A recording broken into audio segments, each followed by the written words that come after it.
The old house sat on a hill, a silhouette against the bruised twilight sky.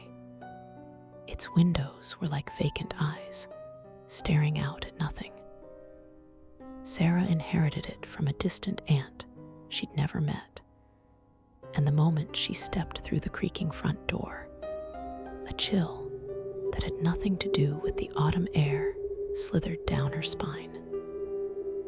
Dust motes danced in the weak light, filtering through grimy panes, illuminating a silence that felt too heavy, too watchful.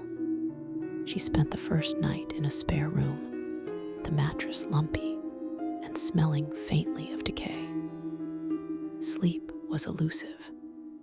Every floorboard creak, every rustle of leaves outside seemed to conspire to keep her awake.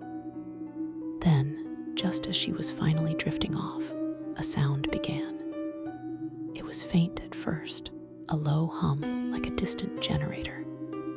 It grew not in volume, but in intensity, vibrating through the very bones of the house. It wasn't just a sound, it was a presence, a growing dread that tightened her chest. The hum shifted, morphing into a guttural whisper, just beyond the edge of audibility. It felt ancient, laced with a malice that curdled her blood. Sarah sat bolt upright, her heart hammering against her ribs. She strained her ears, trying to decipher the words, but they remained just out of reach, like a half-remembered nightmare. Then a shadow detached itself from the corner of the room.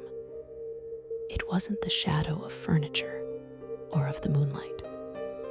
This shadow was deeper, denser, an absence of light that seemed to writhe. It flowed across the floor, elongating and contorting like a living thing. Sarah froze, breath caught in her throat.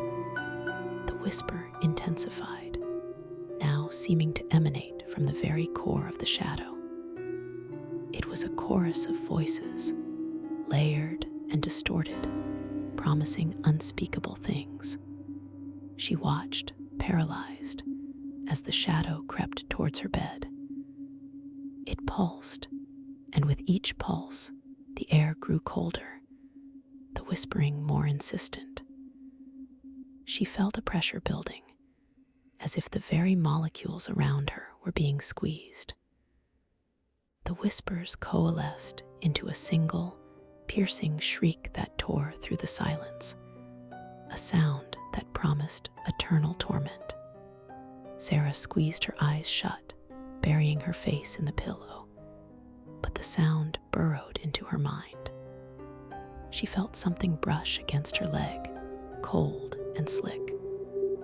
Panic surged, a desperate need to escape. She scrambled out of bed, stumbling in the darkness, her hands flailing for the door. The shadow was no longer confined to the floor. It seemed to fill the room, seeping from the walls, the ceiling, the very air. The whispering was deafening now, a cacophony of forgotten sins and eternal damnation. She burst out of the room, slamming the door behind her, gasping for air. She didn't stop running until she was outside, beneath the indifferent stars. The old house loomed behind her, a dark stain on the landscape. She never looked back, but the whispers, she knew, had followed her. They were no longer in the house, they were in her head, a constant, insidious reminder of what lurked in the shadows, waiting to claim its own. The silence she craved would never truly be hers again.